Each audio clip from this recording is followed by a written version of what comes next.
Well, good afternoon, everybody, and welcome to this week's edition of Keeping an Eye on the Geopolitical Ball with me, Jamie Shea, Senior Fellow at Friends of Europe. This week, I've decided to take a look at Africa. About a decade or so ago, all of the journals and op-ed columns of our major newspapers were full of stories predicting that the 21st century would be an African century. Growth was increasing, Africa was getting rich by selling its commodities to the industrialized economies, and some of the old fossilized dictators seemed to be finally recognizing democratic rules and moving aside. But unfortunately, those rosy predictions look very unrealistic. Unfortunately, Africa may be at risk of backsliding.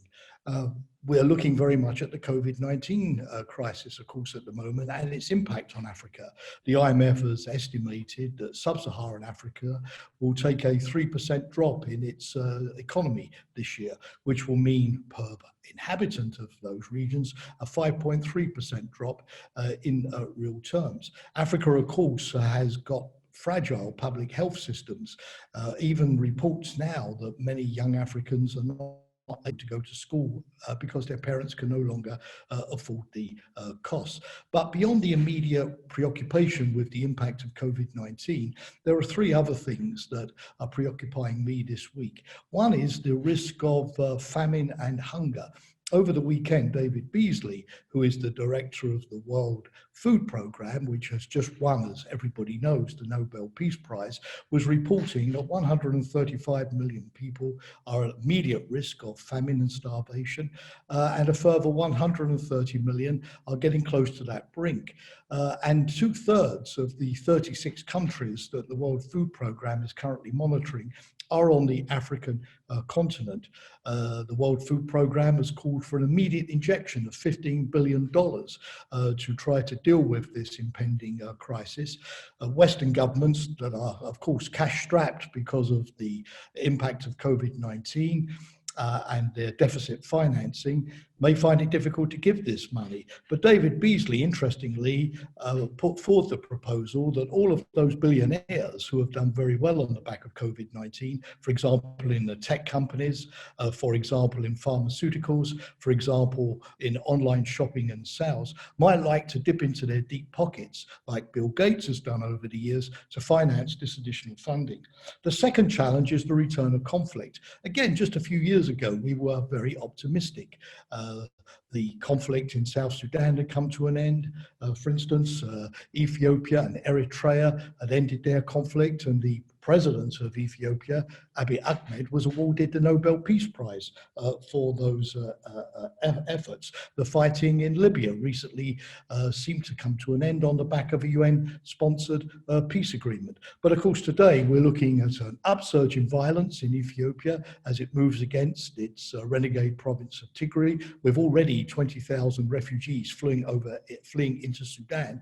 Rather disturbingly also, this past weekend, the Polisario Front in the Western Sahara in South Morocco announced that they were going to break a 27-year-old truce with Morocco and go back to the armed conflict. We've also seen a worrying expansion of the ISIS terrorist organization away from North Africa and the Sahel region, now into Mozambique, with 50 people being decapitated in the Cabo Delgado province in recent days. And of course, tensions between Ethiopia and Egypt and Sudan over the building by Ethiopia of the Great Renaissance Dam. So once again, a spectre of conflict with all of the human suffering that it imposes is breaking out across Africa. The third thing that preoccupies me is the backsliding on democracy.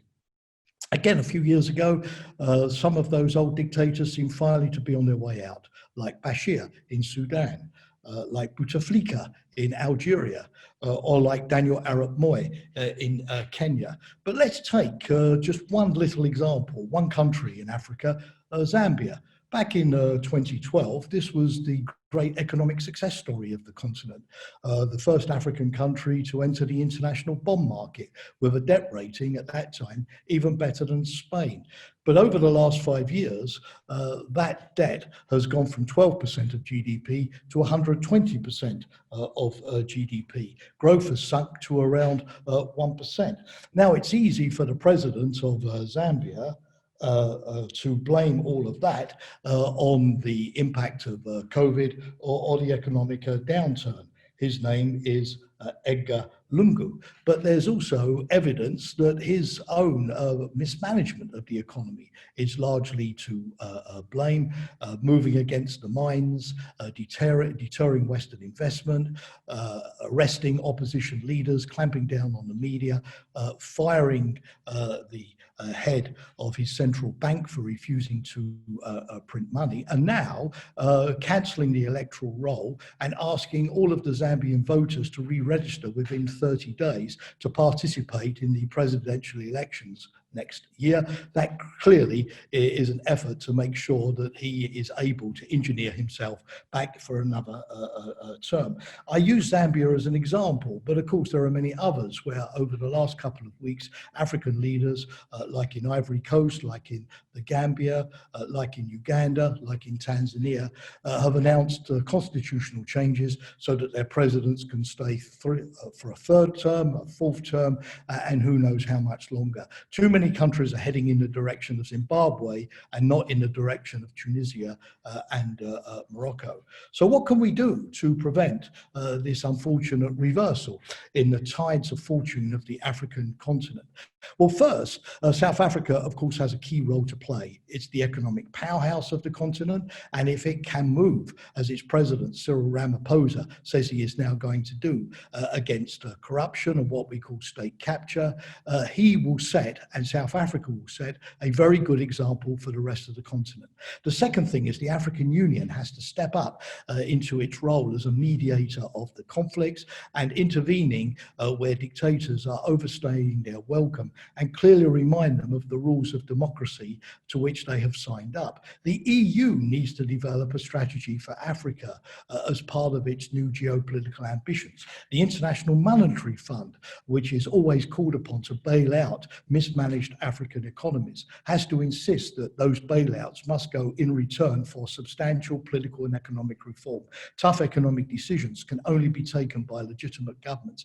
And finally, President Trump didn't visit Africa once in his 4 years in office and showed a decided lack of interest in the region. Joe Biden, when he enters power next January, offers a hope of much greater US engagement in Africa, particularly at a time when Russia and China are increasing their influence. So all is not lost in Africa, but if it wants to once again become the champion of the 21st century success stories, it's time to pull up its shoes and move back in a reformist direction. Thank you very much, and I look forward to engaging with you again next week.